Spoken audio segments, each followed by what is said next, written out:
Sponsored by Tata 407 mini truck. सन्तानको विश्वास आमा, आमाको विश्वास गरिमा, गरिमा विकास बैंक, एक्सेस टु ऑल।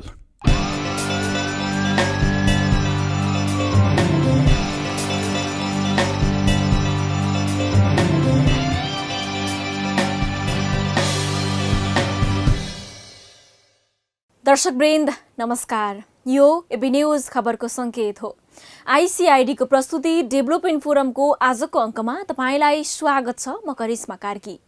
देशको समग्र विकास र समृद्धिका मुद्दा उठान हुने एकमात्र दैनिक टेलिभिजन कार्यक्रममा आज हामी शक्ति समूहको सामाजिक लेखा परीक्षण कार्यक्रमको विषयलाई प्रस्तुत गर्दैछौँ।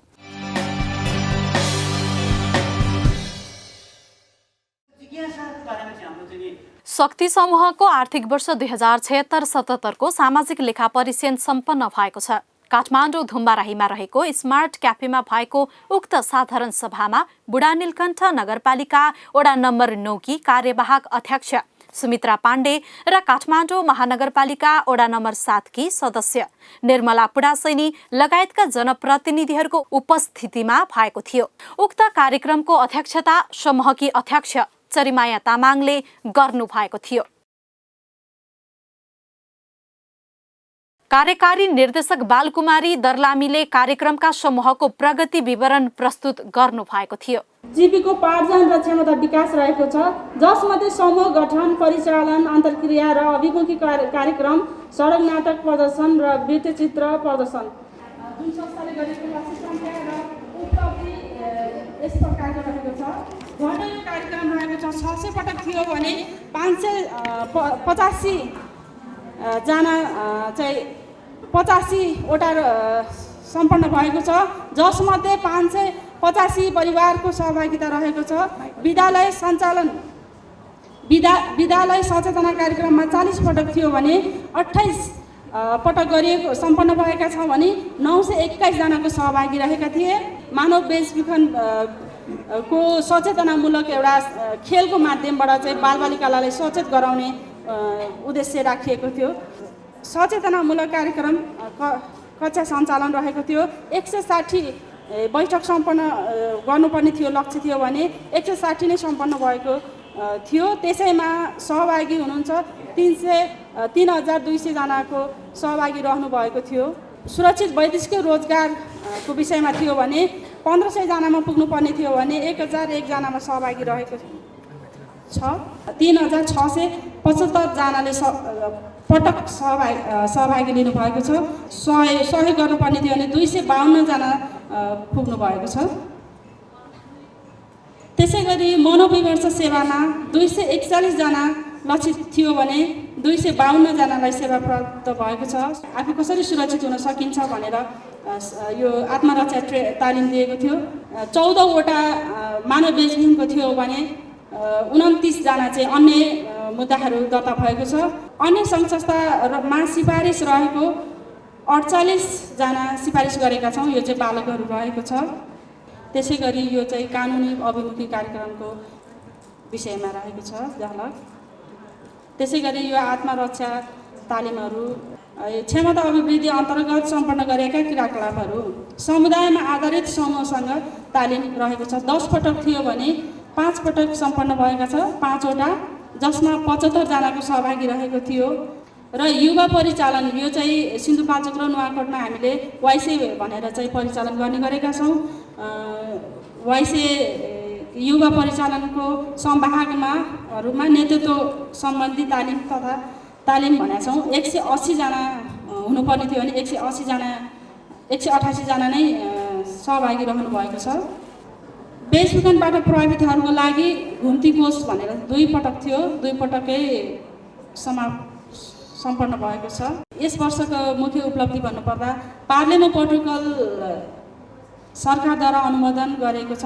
मानव बेचबिखन तथा ओसार पसार नियन्त्रणको स्थानीय समिति निर्माण र क्षमता अभिवृद्धि तालिमहरू गर्न सकेका छौँ।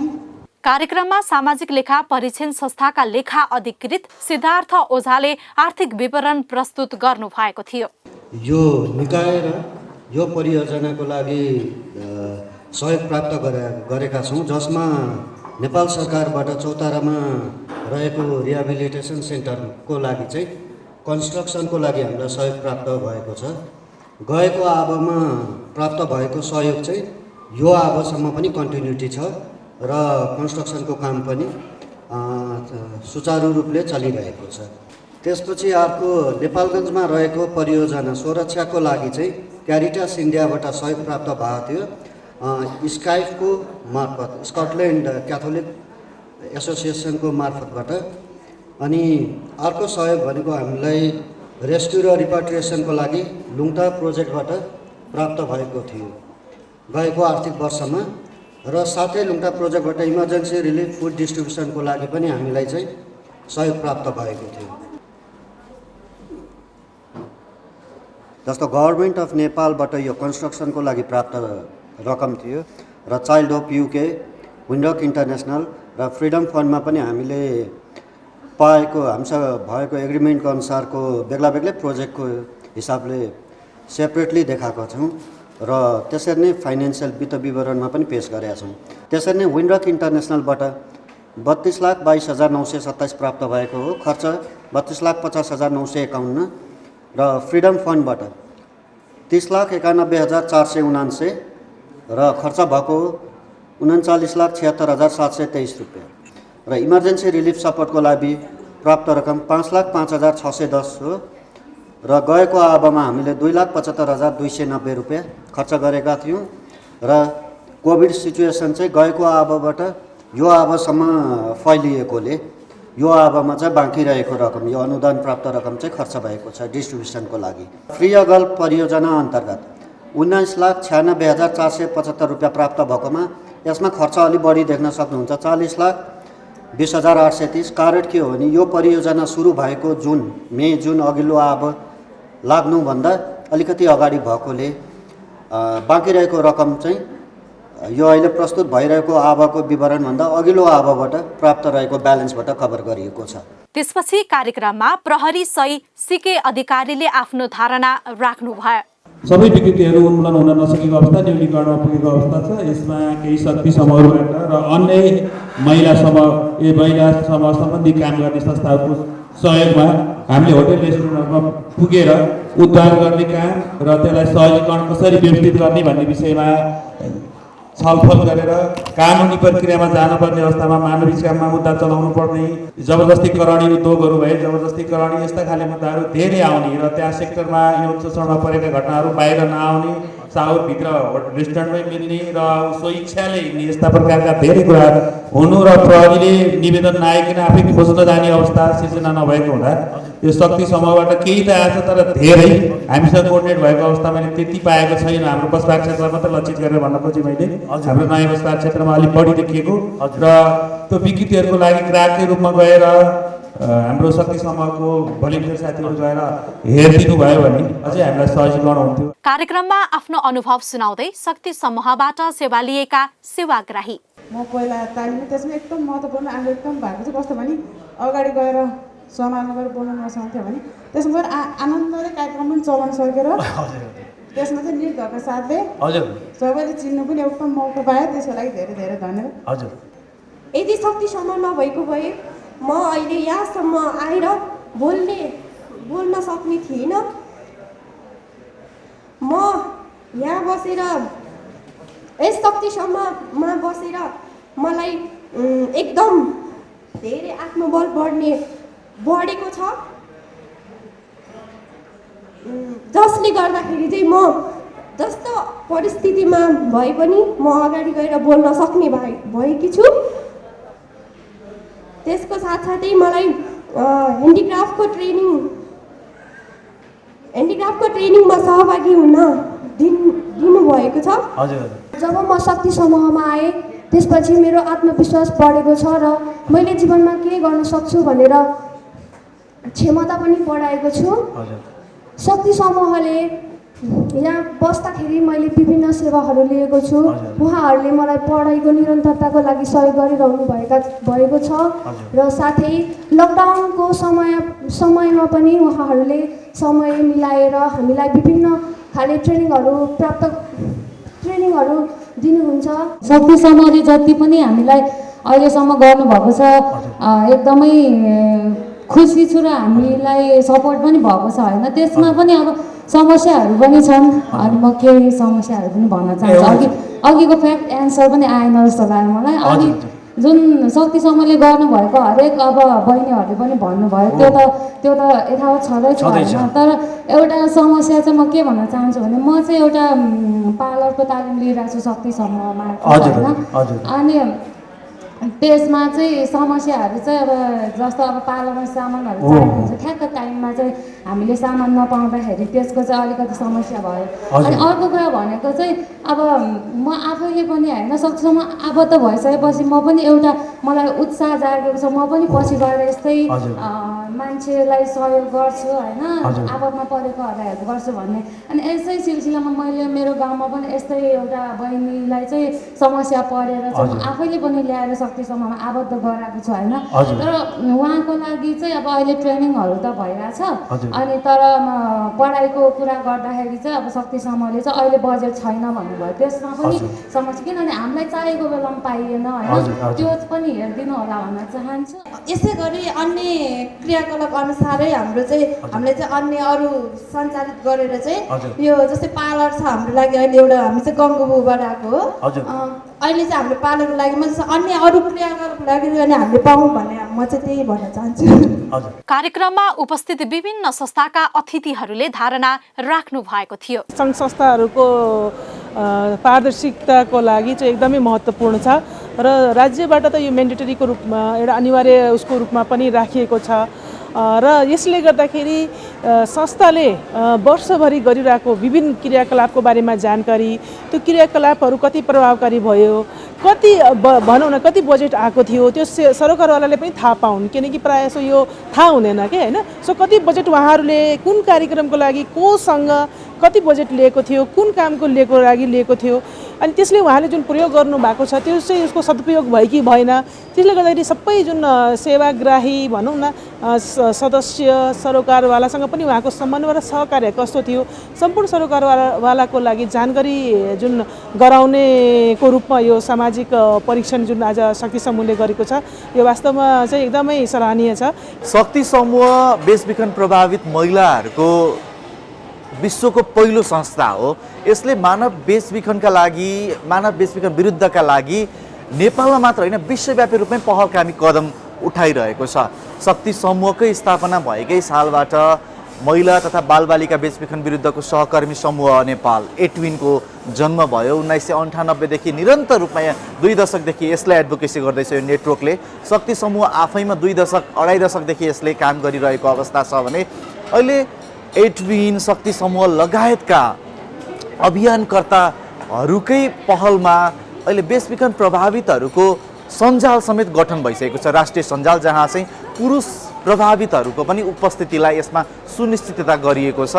कार्यक्रममा आफ्नो धारणा राख्दै बीओसीका प्रतिनिधि गोविन्द कोइराला शक्ति समूहले गर्नुभएको क्रियाकलापहरू चाहिँ साँच्चै नै समाजको एउटा पहरेदारको रूपमा चाहिँ मानव बेचबिखन र बाल सुरक्षाको हिसाबले चाहिँ अघि प्रहरी सरबाट भन्नुभयो अलिकति यस्तो भइदियो हुन्थ्यो भन्ने उहाँले फिडब्याक त दिनुभयो। तर हामी सहकार्य गरेर काम गर्ने सङ्घ संस्थाको प्रतिनिधि भएको हिसाबले चाहिँ पहिलो पहरेदार चाहिँ शक्ति समूह हुनुभएको जस्तो लाग्छ। कार्यक्रममा समूहकी चरिमाया तामाङले आफ्नो अनुभव सहितको धारणा प्रस्तुत गर्नुभयो। शक्ति समूहले कार्य गर्ने क्रममा हरेक व्यक्तिले आफ्नो उमेरले तोके अनुसार गर्न सकिने काममा सहभागी हुनुपर्छ।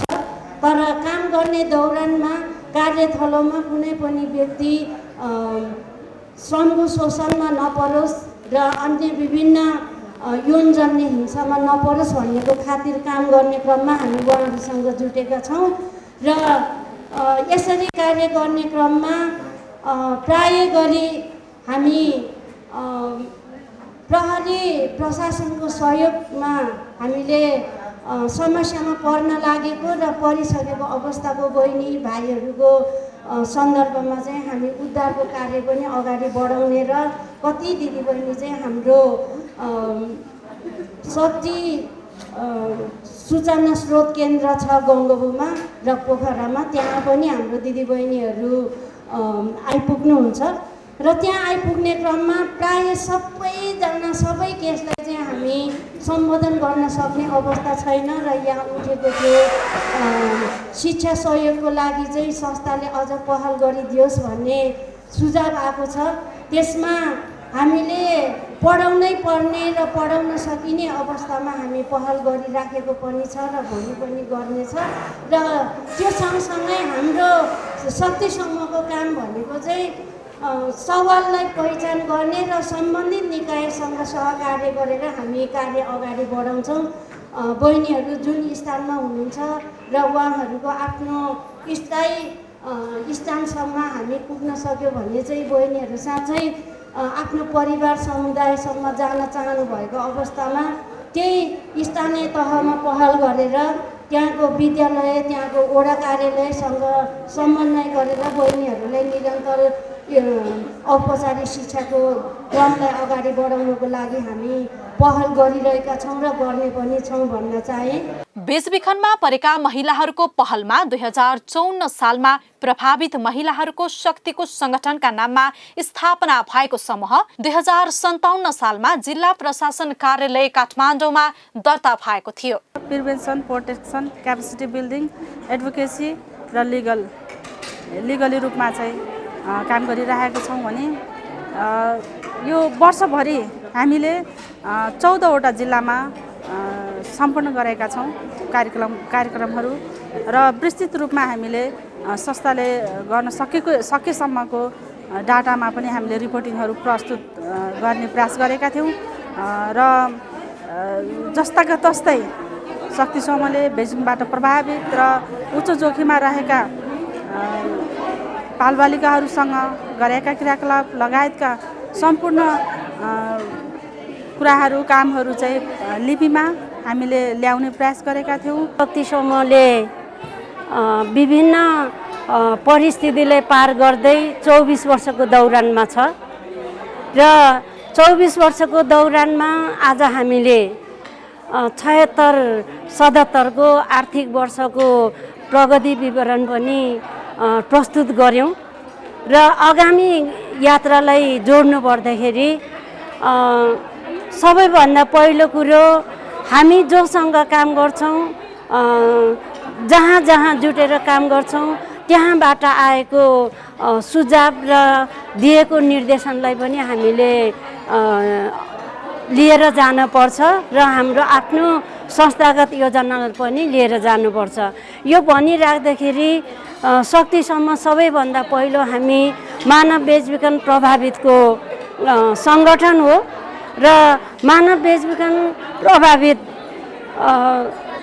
साथीहरूको आवाजलाई बुलन्द गर्दै संगठित रूपमा हामी अगाडि बढ्न पर्नेछ। नेपालमा 14 वटा जिल्ला कार्यक्षेत्र रहेको समूहले आर्थिक वर्ष 2076-77 मा क्षमता अभिवृद्धि, कानुनी अभिमुखीकरण, मुद्दा दर्ता, जीविकोपार्जन र ओकालतका क्षेत्रमा गरेका विभिन्न कार्यक्रम र गतिविधिहरूका बारेमा जानकारी दिनुका साथै सहभागीबीच अन्तर्क्रिया समेत गरेको थियो।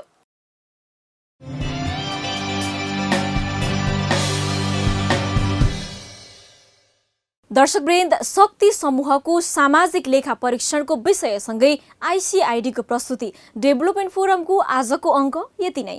तपाईँ हामीलाई फेसबुकमा facebook/डेभलपमेन्ट फोरम र युट्युबमा डेभलपमेन्ट फोरममा समेत गएर हेर्न सक्नुहुनेछ। नमस्ते।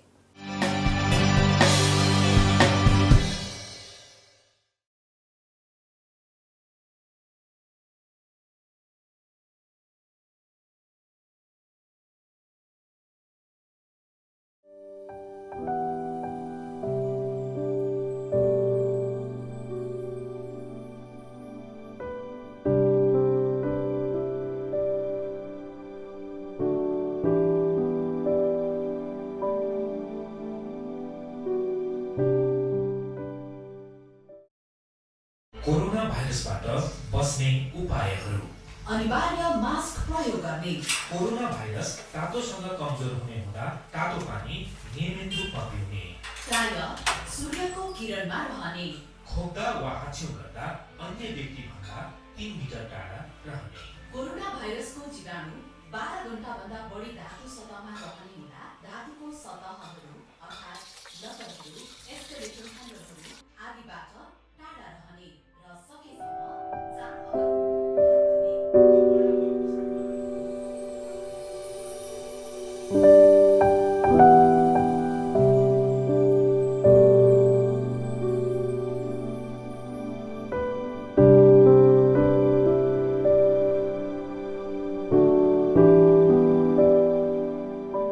सानो छँदा मैले एउटा सपना देखेकी थिएँ, एउटा फरक कथाको सपना। छोड्नुस्, यी सपना कहिले पुरा भएन। लकडाउन, यसै नि म सधैँ पिँजडामा बस्न नचाहने मान्छे। यसै नि मेरो लागि मास्क लगाएर बजार घुम्नु कुनै विशेष थिएन, किनकि जान अनजान कुनै पनि ठाउँमा आफ्नो पहिचान लुकाउन यही प्रयोग गर्ने गर्छु। कहिले आफन्तको बीचमा त कहिले समाजको लागि।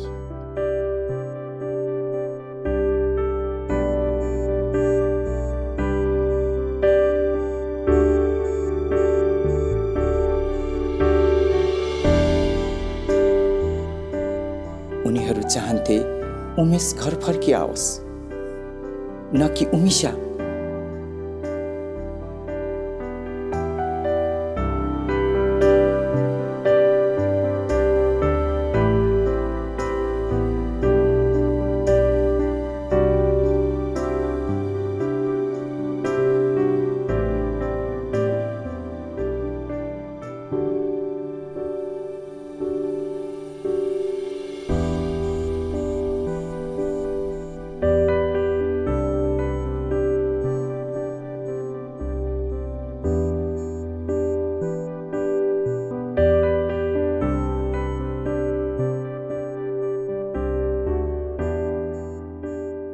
यो सबै हुनु बापत पनि आफूलाई सम्हालेकै थिएँ। घरबाट धेरै टाढा अनि कसैको आसमा बस्न छाडेकी थिएँ। भित्रै भित्रै डढाउँथे, चिच्याउँथे, काँप्थे अनि फेरि कोभिड आयो, जागिर गयो, सहर छुट्यो, घर फर्केर आउँदा फेरि ती प्रश्न दोहोरिन्छन् कि भन्ने डर लाग्यो।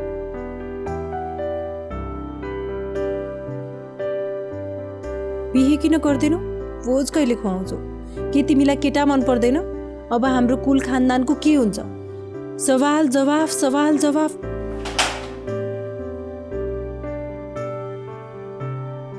उफ, थाकिसके। कोभिडको बेला एक्लोपनले कोतरिरह्यो, तर मनका कुरा मनमै रह्यो।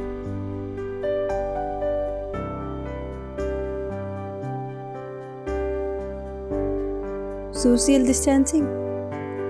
डिस्टेन्सिङ झन् बढ्दै गयो समाज र आफन्तहरूसँग।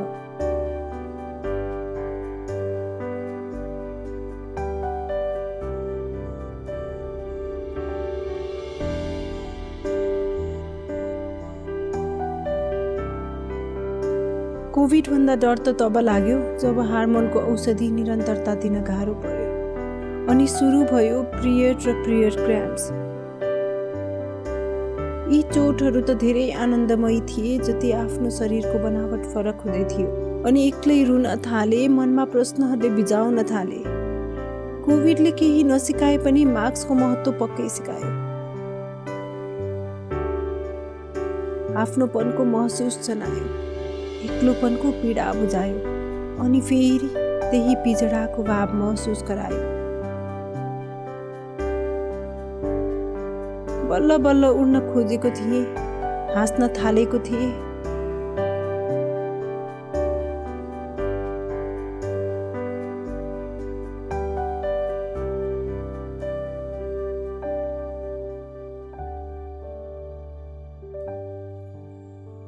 तर यत्रो वर्षको सपना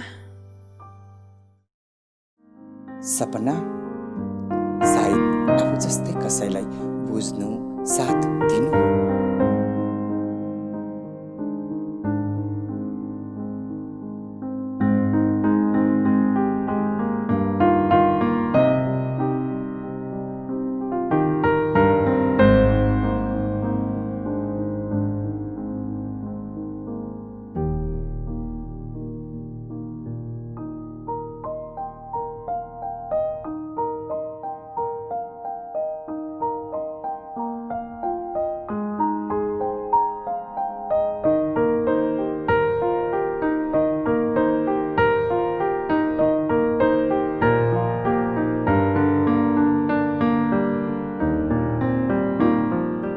कोभिडले लिएर आएको मास्कको आवश्यकता कुनै दिन पक्कै छुट्ला।